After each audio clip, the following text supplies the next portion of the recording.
8 de la mañana con 30 minutos y Total Quartz es el lubricante de todas las marcas. Búscalos en lubricentros autorizados y en sus redes sociales como Total Chile y vive el verdadero rendimiento. Cuando pienses en preparar algo simple con tus amigas, con tus amigos, créeme, siempre piensas en algo rico. Y cuando pienses eso, piensa en algo rico y natural. Quesillo con un light, liviano en calorías, 0% grasa total y viene en su práctico envase con abre fácil, con un light más natural. Oye, todos somos grandes conductores. Si sabemos que al manejar no se usa el celular. Si te distraes al conducir por usar tu celular, puedes matar a un inocente. Y no será un accidente, será una consecuencia de tu conducta. Un consejo de Isa Intervial, hashtag no lo llames accidente. Vamos a la pausa y al regreso, bancada sonar completa. Para que sigas despertando tu actitud. Vamos y volvemos con más Sonar Informativo.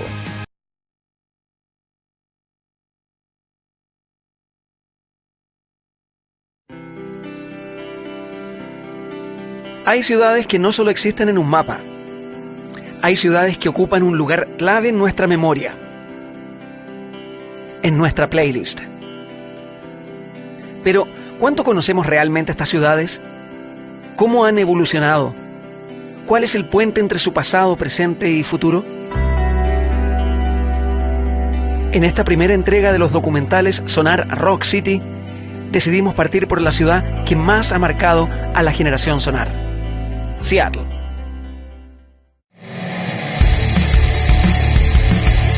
Recorrimos sus calles, visitamos los lugares que fueron testigos de la escena del rock más vibrante de los últimos 30 años. Conversamos con sus protagonistas y descubrimos que, a pesar del paso del tiempo, la semilla del punk, del rock, del grunge que inventó el sonido de los 90 sigue viva de muchas formas diferentes. Te invitamos a este viaje, a recordar la historia y a conectar con el espíritu de una ciudad que sigue ahí y que para nosotros nunca se fue. Bienvenidos a Sonar Rock City, Seattle.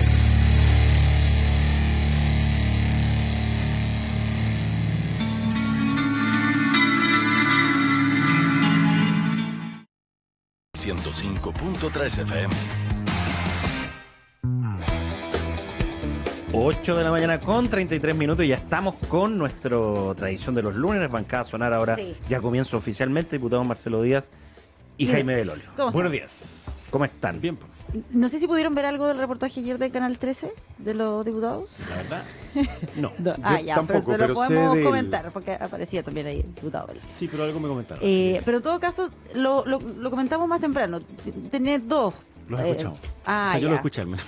Claro, porque uno tiene que ver con el tema de los atrasos y las distintas explicaciones que se daban ahí, que el trabajo distrital, que entonces cómo se hacía para poder estar en el Congreso y en esa otra pega. Y otro tema son las comisiones, que al parecer se topan en horarios.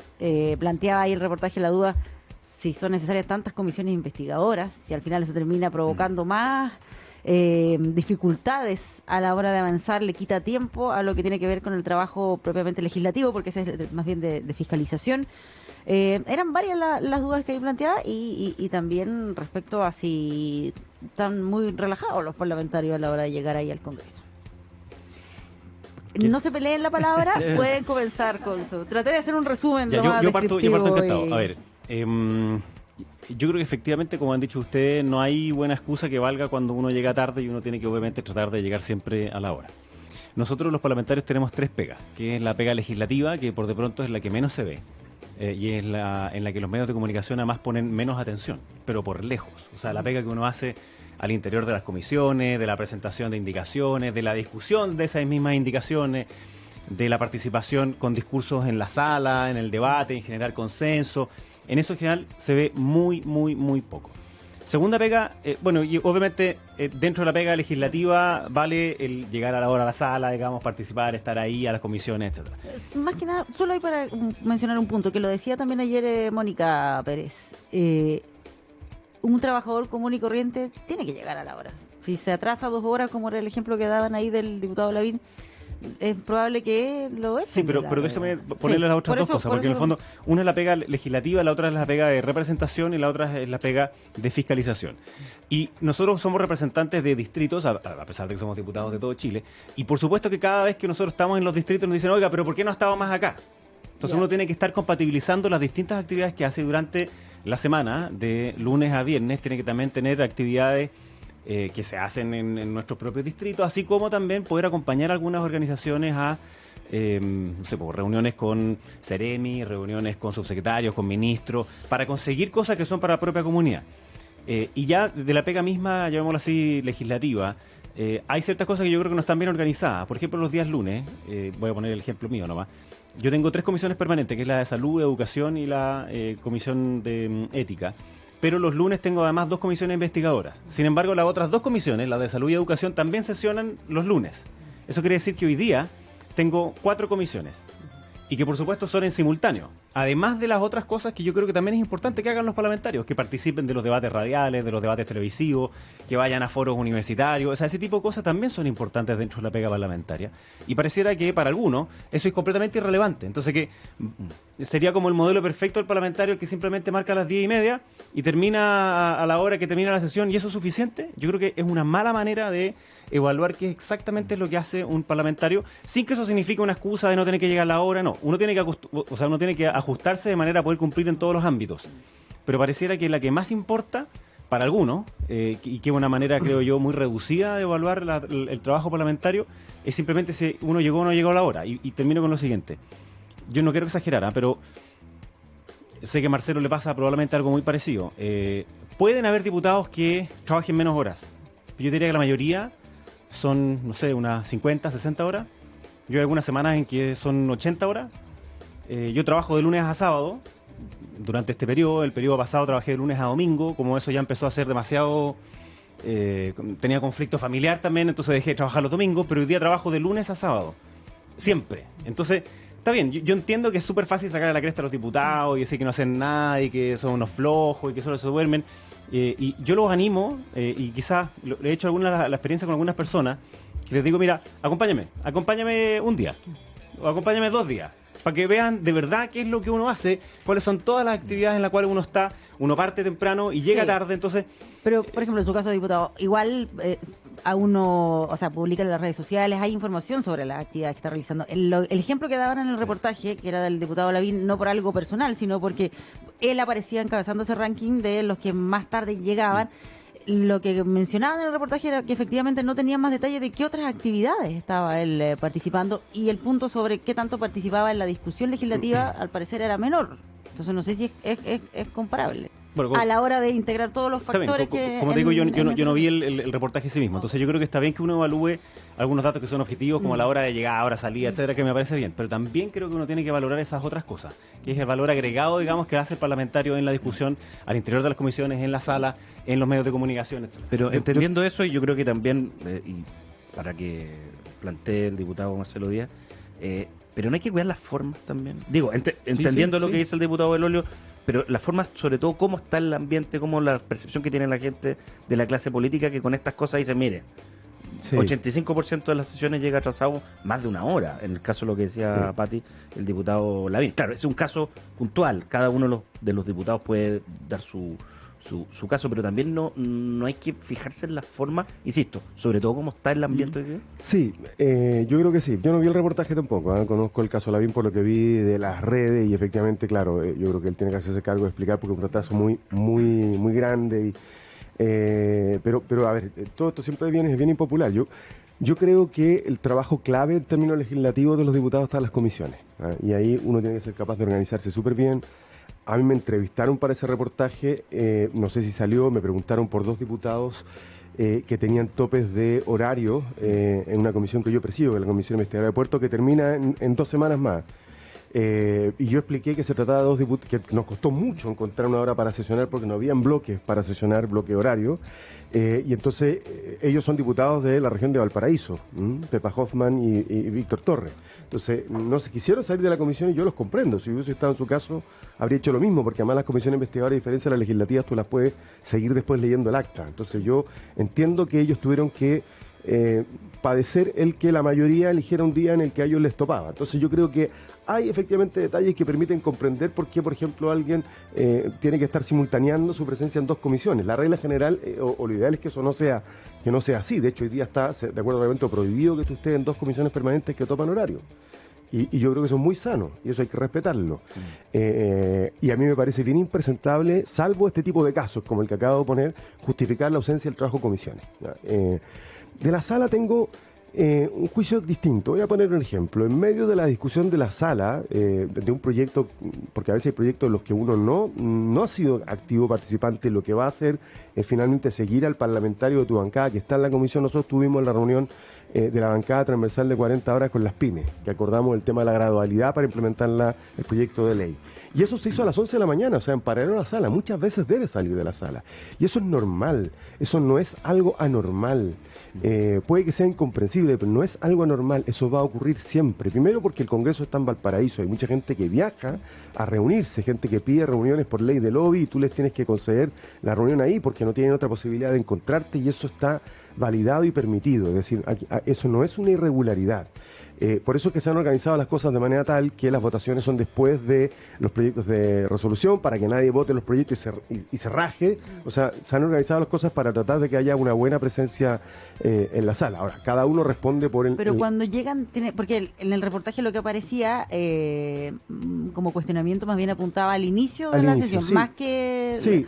No sé si, independiente si tienen trabajo en la comisión, ¿tienen que llegar a la sala primero? Hay que llegar a la sala primero, Ya. hay que llegar a las 10:30. Después... Y después tú ya puedes hacer otras cosas. A veces, yo por ejemplo trato de estar harto en la sala, pero también muchas veces salgo a reuniones en paralelo a la sala, trato de hacer poco. Voy a poner un ejemplo, la semana pasada... no se centraba tanto en cuánto rato pasaban en la sala, Sino sino más bien si llegado. llegaba, Exactamente, claro, porque ahí bueno. estaba el Sí. diputado Zafirio, que él llegaba, pese a lo lejos, era el más puntual, más por así puntual, decirlo. Sí, ahora sí, pero por ejemplo voy a poner varios ejemplos. En mi ejemplo.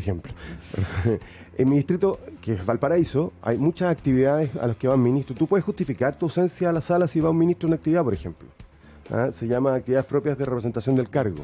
Pero muchas veces no lo hace porque va a estar media hora, a las 11 va a quedar liberado y a las 11:30 ya está en la sala. Entonces, ¿para qué te vas a inhabilitar de votar ese día si va a llegar presente? Ahora, al margen de esto, el problema más de fondo es si la Cámara está disponiendo de tiempo suficiente para hacer las tres labores que requiere. Y yo presenté un proyecto de ley hace rato que está ingresado y espero que se ponga en tabla para establecer lo que yo he llamado la jornada completa. Porque Jaime dice algo que es cierto, aunque la gente no lo crea, yo creo que en general los parlamentarios trabajamos mucho más de 40 horas. Yo hice exactamente lo mismo que Jaime. Los primeros 2 periodos parlamentarios trabajaba de lunes a domingo, ahora es de lunes a sábado, porque además tengo una guagua, entonces me volví el domingo que me dedique un poco más a la familia, pero ya más de lunes a sábado ya es tiempo suficiente, a pesar de lo grande que son los distritos. Pero aún así nos falta tiempo. Yo soy partidario del proyecto de ley que nosotros presentamos, junto con otros parlamentarios, creo que de todas bancadas, no sé si tú lo firmaste, busca que tengamos sesiones de lunes a viernes, comisiones en la mañana, sesiones en las tardes, sesiones legislativas martes, miércoles y jueves, sesiones especiales los lunes. Y que el viernes en la tarde volvamos a nuestro distrito. Yo creo que eso es suficiente. Podría ordenar más. Podría ordenar, nos daría más tiempo. Quiero decir que a pesar de los 155 diputados, siguen faltando diputados para integrar comisión y por eso pasa lo que dice Jaime, que hay gente que tiene que integrar 2 comisiones investigadoras que a veces se topan. Y en lo personal yo opté por no hacerlo, decir, si veo que topa, no, porque yo ese dolor de cabeza no me lo quiero tener que ganar, pero yo creo que el Congreso debiese hacer un cambio y debiese funcionar de lunes a viernes al mediodía y de ahí irse a los distritos. Y hay un proyecto, el gobierno por ejemplo está planteando acabar con el feriado legislativo que es en febrero, que es todo febrero, y darnos un feriado normal, como el que tienen todos los chilenos, de 3 semanas. Y a mí me gusta esa idea. Tiene una dificultad, que eso debiese ir acompañado, que tú debieses poder tomarte esa semana cuando tú quieras, como cualquier otro trabajador. Claro. Pero eso obliga a ver cómo lo hace, porque no se los tomen todos, no sé, pues, imagínate que te queda la cámara vacía. Hay dificultades propias del trabajo legislativo. Por ejemplo, en septiembre, que cuesta mucho comprenderlo, pero aún así, a pesar de que yo creo que no tengo puntualidad 100%, desconozco mi promedio, los retrasos así exagerados hay que decirlo, no son comprensibles nomás. Para su tranquilidad, ninguno de los dos aparecía dentro de los Sí, de los que llegaron más impuntuales. Estábamos mirando con mucha atención. Mucha atención, no, para saber si nos no, seguían no. invitando. Oye, aprovechemos Sí, ya otro el tema, especialmente lo que tiene que ver con esta acusación constitucional contra la ministra de Educación, porque ayer la pudimos ver ahí entregando su defensa al respecto, estuvo en el programa Mesa Central. Y yo diría que lo que resume sus argumentos es que ella dice que esta no es una herramienta para zanjar diferencias políticas, pero ante todo que desafía a que le digan cuál es la ley que ella no ha estado cumpliendo. Bueno, mañana se va a enterar, porque Marcela fue diputada, entonces ella sabe perfectamente que la acusación constitucional no se conoce sino hasta que se da cuenta la sesión siguiente en la que se ha presentado. Ella lo sabe. Y por tanto todo esto que una acusación oscura, que no la conoce, tiene más bien es un juego comunicacional, porque ella sabe perfectamente que la acusación, es más, la acusación, usted sabe, uno la puede retirar y modificar hasta 30 minutos antes de aquella sesión en la que se da cuenta, así que no hay ninguna anomalía, nada irregular. Por tanto, ella va a conocer mañana los fundamentos de la acusación y evidentemente ahí se hacen mención a las normas constitucionales que habrían sido infringidas. Y digo habrían sido porque todavía hay un debate pendiente más adelante. Segundo, yo creo que se equivoca la ministra, ¿no? Aquí no hay un intento de zanjar una diferencia política con una acusación constitucional. Aquí hay un juicio respecto, y nosotros podemos tener una convicción, y para eso está el procedimiento para tratar la acusación, que ella ha puesto permanentemente palos en la rueda de la implementación de la ley de inclusión escolar, al sistema de admisión escolar, a la creación de los servicios locales de educación. Voy a poner dos ejemplos que están en el nivel. El retraso en el nombramiento de los cargos ha retrasado la implementación de los servicios locales de educación. No creó ni dispuso de todos los recursos que la ley le asignó, porque venía el presupuesto con más recursos para dotar de personal suficiente a los servicios locales de educación. O sea, entonces va creando raquitismo en una institucionalidad que requiere ser fortalecida. Y nosotros entendemos que ahí hay un incumplimiento de la ley. Si la ley te da más herramientas, te dice, tiene estos cargos y tú no los provees, te demora en nombrar a los reemplazos, eso evidentemente genera una perturbación en la implementación de una ley nueva tan importante como esta. No nos olvidemos, ¿de qué ley estamos hablando? De la ley que le devuelve al Estado la responsabilidad de garantizar la provisión y la calidad de la educación más allá del territorio en el que tú te encuentres. Porque hoy día, ¿qué es lo que pasa? Municipios ricos pueden entregar educación pública de mejor calidad. Municipios pobres hacen lo que pueden. ¿Qué es lo que hace la ley? La ley obliga al Estado a asegurar acceso y calidad educativa en los mismos niveles en Cachiyuyo, en Las Condes o en Quintero, por poner 3 ejemplos. Mira, yo creo que es bastante impresionante, sí, que después de más de 3 meses que el Partido Socialista ha estado diciendo que iba a presentar la acusación constitucional, hasta ahora no hayamos escuchado en verdad ningún argumento que se sostenga por sí solo en materia jurídica. Tanto es así que cuando lo iban a presentar, ni siquiera el Frente Amplio la firmó y dijo que no. Y eso que firman cualquier acusación que se mueva. Después de eso, el Frente Amplio dijo que quería escribirla. Qué prejuicioso. No, pero sí es verdad. Y fueron y escribieron un capítulo de eso. Y una vez que escribieron un capítulo de eso, la presentaron, hicieron toda esta faramalla, digamos, ese día. Y una vez que la ingresaron, la retiraron de nuevo después. Y dejaron solamente la hoja con las firmas. Y después dijeron, no, que no, mira, lo que pasa es que en verdad no teníamos la fotocopia. Ya, entonces ya, ok. Pero después, más aún, cuando uno ve lo que ellos mismos han transmitido, cuáles son las cosas por las cuales se había infringido la ley. 2 de ellas ya fueron, una a la Contraloría, y la Contraloría dijo que la ministra estaba bien. La otra fueron al Consejo para la Transparencia, y el Consejo para la Transparencia del Consejo. está bien, y el Consejo de la Transparencia dijo que también estaba bien. Y la tercera, que es la que acaba de mencionar Marcelo, dice los servicios locales. Hasta bastante entrado del 2018, es decir, en el actual gobierno, quien siguió a cargo de los servicios locales y su ejecución era militante del PS. Entonces, ¿en qué quedamos? ¿Hicieron la pega mal, digamos, porque adrede, o eran incompetentes? Entonces lo que se quiere hacer ahora es como tratar de que esa incompetencia quede como se le asigne, digamos, a la actual ministra. No se entiende, no hay ningún argumento de verdad de peso que permita sostener una acusación constitucional, y como dicen los abogados, que yo no lo soy, dicen la confesión de parte, relevo de prueba. Por eso el propio diputado que ha estado encargado de esto, el diputado Santana, dijo en una entrevista que este era un mecanismo para fiscalizar a la ministra. Está bien, entonces lo que está haciendo es rebajar la acusación constitucional a un mero oficio de fiscalización. Y obviamente no lo es. Esto lo que hace es que le priva a una persona después de poder ejercer 5 años cargos públicos. Y además después el diputado Pablo Vidal, de Revolución Democrática, dijo en una entrevista también, dijo que si este era el mecanismo para sacar a la ministra, entonces lo iban a usar. Pero yo quiero decirle al diputado Pablo Vidal y al diputado Santana que si quieren sacar a la ministra, lo que tienen que hacer es ganar las elecciones presidenciales para luego a continuación nominar a la ministra o ministro de Educación que mejor les parezca.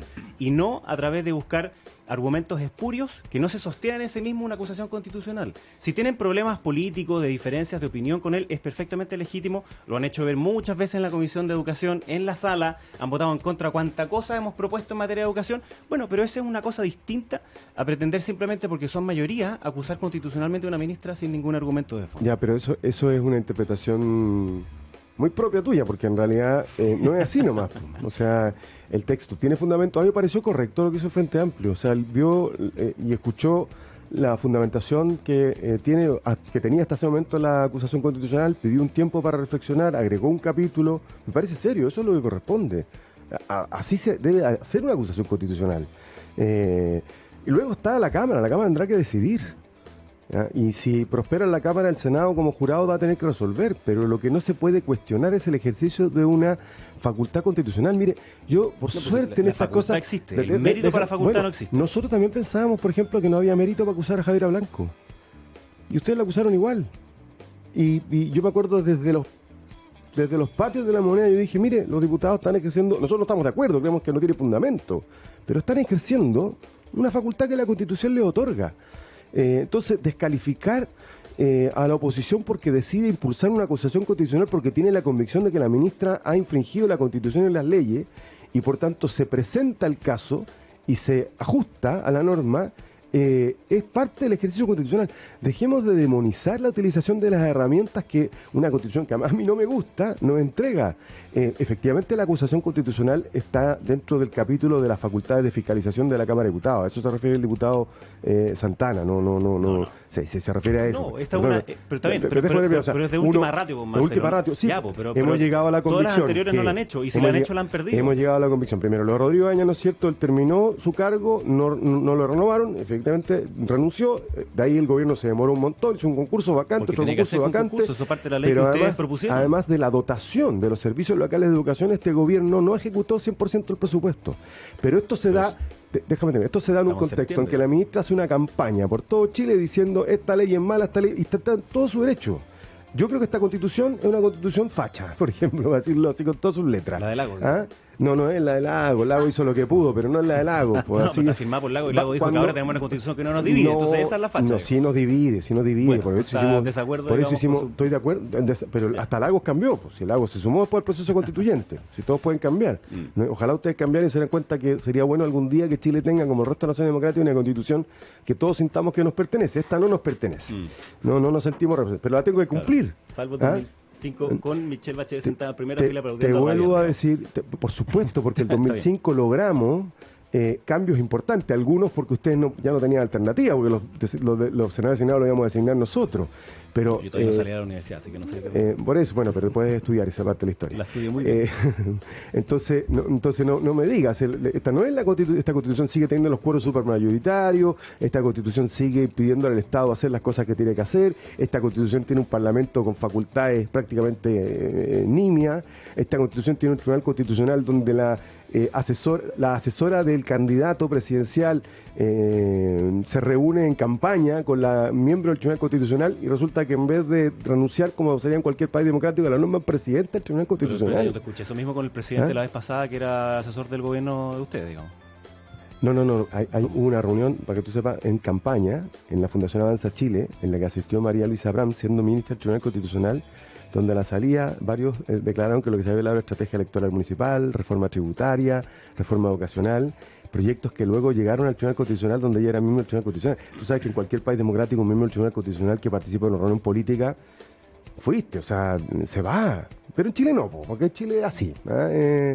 Es un poquito lo que decía Pato Zapata, a quien ustedes han contratado para defenderlo. Así me imagino que si lo han contratado en este gobierno es porque creen que es un buen constitucionalista. Sí, pues lo es, pero tiene una pega muy difícil con los 40 horas, porque obviamente es inconstitucional. Él se ofreció, nadie lo obligó. Pero déjame contestar una cosa que termino con el tema. Entonces, después, la ministra, lo del Consejo para la Transparencia fue empate, 2-2, y Jorge Jara Quemada debió haberse inhabilitado. Él fue presidente de la Fundación Jaime Guzmán, está vinculado a Marcela Cubillo. Entonces también vinculado a la UDI. había que inhabilitar a la que es militante del PS, digamos. Sí, sabéis que tuvimos una conversación el otro día en la Comisión de Constitución a propósito del Consejo. Yo planteé, entre otras cosas, que debía saber todo, cuando asumes cargos de esa naturaleza que ejercen alguna función jurisdiccional, como en este caso el Consejo, de alguna naturaleza, debiesen dejar de ser militantes de los partidos. Y debe ser un catálogo de inhabilidades más amplio.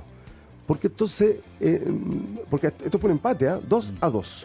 2 pensaron que la ministra infringió las normas de probidad y 2 no. ¿Y quién resolvió? El presidente, cercano a la UDI, presidente durante muchos años de la Fundación Jaime Guzmán, donde tuvo muchos vínculos con Marcela Cubillo. Entonces uno tiene el legítimo derecho de decir, chuta, no fue una decisión que no estuviera contaminada. Bueno, varias cosas. A ver, la primera, se nota en las mismas palabras de Marcelo, digamos, que lo que más le molesta es que la ministra haya hecho como dice él, una gira diciendo cosas que no le gustaban sobre el sistema de admisión escolar. Bueno, pero eso está en su legítimo derecho. Y cuando los parlamentarios fueron a la Contraloría dijo sí se puede, es parte del ejercicio de su facultad. Entonces, si quieren competir en eso, bueno, háganlo. Pero no es para acusarla constitucionalmente, porque está actuando completamente dentro de su legalidad. Después Marcelo dijo una serie de otras cosas, empezó con el Tribunal Constitucional y lo otro, los quórums supramayoritarios, eso existen en todas partes del mundo. ¿No? Bueno, está bien. Las constituciones también existen en todas partes del mundo. Fue el 2005 donde se hizo un cambio muy relevante, donde Lago dijo ya teníamos por fin una constitución que no nos divide. La transformación del Tribunal Constitucional se produjo también durante el gobierno de Lago y después de Bachelet. Entonces, de aquí venir como a echar la culpa de que todo el sistema, digamos, está mal y que es un desastre cuando ha permitido gobiernos socialistas, gobiernos DC, gobiernos del presidente Piñera. Entonces, al final cuando uno les pregunta de verdad, ¿sí? ¿Qué es lo distinto de la nueva constitución que quieren? Y quedamos en una cuestión más bien media demagógica. No, yo entonces, te lo podría decir. sí, ¿no? Está bien, y encantado que tengamos un debate constitucional. Pero al final, lo que queda es que no hay ningún argumento jurídico relevante para tratar de sostener una acusación constitucional como esta, sino que simplemente una cuestión que hasta te lo dicen en los pasillos, que es una cuestión política porque necesitan ordenarse como oposición. Diputado, ¿cómo ven el futuro de esta acusación constitucional? Porque el gobierno necesita, obviamente, votos de la oposición, 6 es el cálculo que se hace, y ya se está planteando que obviamente el gobierno va a acudir a la democracia cristiana. Individualmente, el presidente dijo ayer, claramente dijo, aquí cada uno vota libremente, no hay una orden de partido, sino que tienen la libertad. ¿Cómo ven? Pero además dijo otra cosa bien importante. Lo que puede pasar en septiembre, porque esto se vota a principios de octubre. Dijo otra cosa bien importante, que han encontrado que esta acusación tenía mucho más mérito que la acusación que en su momento se presentó contra Yasna Proboste. En palabras de Fuad, eso es una buena señal, porque, insisto, cuando mañana conozcan el texto se van a dar cuenta que tiene fundamento jurídico. Puedes compartirlo o no, pero tiene. Y se imputan las causales de manera específica. Y yo espero que la lectura del libelo, y ahí yo creo que es bien importante eso, hay que leerse las acusaciones constitucionales. Yo me las leo todas. Nunca he votado una acusación constitucional en la que no crea. Nunca lo voy a hacer. Porque eso te permite formarte o no convicción, porque lo que dice Jaime es cierto en ese sentido. O sea, una cosa que tenemos que cambiar, la privación de derechos ciudadanos a una persona por 5 años es un exceso de la Constitución en materia de sanción como consecuencia de una acusación constitucional. Y yo creo y espero que esa lectura permita que el número suficiente de diputados para que la acusación prospere se formen muchos en términos de convicción, incluidos demócratas cristianos. El gobierno va a hacer su pega y el desenlace, bueno, será el que tenga que ser. Si la mayoría de la Cámara estima que no hay o no hay quórum suficiente, bueno, así es, pues así es la democracia. Yo voy a respetar cualquiera sea el resultado de ese desenlace, pero espero efectivamente que la acusación prospere. Oye, muy breve antes de terminar, vimos este round, lo estuvimos comentando la semana pasada, pero siguió después con el embajador de China en Chile. Ayer también él fue entrevistado en el programa El Informante. Sí. Y hoy día había una carta notable de Joshua Wong en el Mercurio. Así es. Sigue insistiendo el embajador. Sí, y yo voy a seguir insistiendo, porque especialmente ahora que estamos a tan pocos días del 11, y aquí te lo digo también a raíz de un Twitter que mandaron ahí, daba esta disputa que yo he tenido con el embajador chino sobre la importancia de los derechos humanos, porque uno puede entender que haya diferencias en cómo se aplica la democracia. en distintas partes del mundo. Pero lo que no podemos tener diferencia es en el respeto y el valor universal de los derechos humanos. Entonces, en eso hay algunos que se volvieron locos porque simplemente no pueden aceptar de que alguien que no sea de ellos, digamos, defienda los derechos humanos, y entonces empezaron a reeditar un video de hace más de 7 u 8 años donde, obviamente, sacando de contexto completamente, yo estoy sosteniendo algo que es evidente, que es que en Chile hubo violaciones a los derechos humanos, hubo una dictadura que secuestró, que torturó y que asesinó, pero que esos secuestros y asesinatos y torturas no son el resultado de las políticas económicas aplicadas por quienes estuvieron en Chicago. Es absurdo, digamos, sostener una cosa con la otra. Pero sin embargo, vamos al tema de fondo. Y el tema de fondo es que todavía el embajador de China y otros sostienen que Joshua Wong, que lo que está pidiendo simplemente es que se pueda escoger libremente al gobernador o gobernadora de Hong Kong, cuestión que se habían comprometido cuando se les traspasó Hong Kong desde Inglaterra. No lo hicieron porque son todos nominados por el Partido Comunista, después no tenían vía, digamos, exactamente para que hubiera un sufragio universal realmente claro. Lo que están pidiendo es eso. Así como también que no hubiera una ley de extradición en donde una de las penas máximas que existe en China es la pena de muerte. Entonces, yo espero que aquellos que realmente tienen un compromiso con los derechos humanos y no tienen los ojos tuertos con respecto a los derechos humanos, dejen súper claro de qué posición están. ¿Están de la posición de aquellos que justifican Tiananmen? ¿O están de aquellos que justifican entonces la democratización a través de la vía pacífica como hace Joshua Wong? Es bien sencillo. No hay mucho más que darle vuelta. O uno está con la dignidad humana siempre, o uno simplemente la empieza a tratar de tergiversar para que solamente se defiende cuando o más bien justifica la violación de derechos humanos cuando lo hacen en nombre de mi propia ideología. Yo creo que eso simplemente no es aceptable. Brevemente, Sí, como su experiencia diplomática. Sí, este es el problema de la política exterior, que la política exterior, el peso sí, el tamaño sí importa. Pues sí, es verdad. La cuña del día, por favor. Marcelo Díaz, ex embajador. El tamaño es importante. Pero sí, ustedes son todos mal pensados. No, pero se estaba refiriendo a Marcelo Es una a la preocupación realpolitik. que tiene el Se estaba diputado, refiriendo a la tal vez, realpolitik y a los intereses de peso los y el países. tamaño ¿Podemos sí terminar importa. acá el programa? No, pero que complete la Y idea para que no a mí se no me preste gustan los a- embajadores locuaces, no me parece que sea el modo. Ni la forma, yo creo, y digo esto porque a propósito, todo lo que rige hoy día en Hong Kong es parte de lo que el Reino Unido permitió que rija también, no nos olvidemos de eso. ¿Y por qué lo hizo? Porque su posición relativa, su tamaño relativo en términos de influencia geopolítica respecto de China era mínimo. Pero en el tema de fondo, yo comparto, aquí los derechos humanos son universales.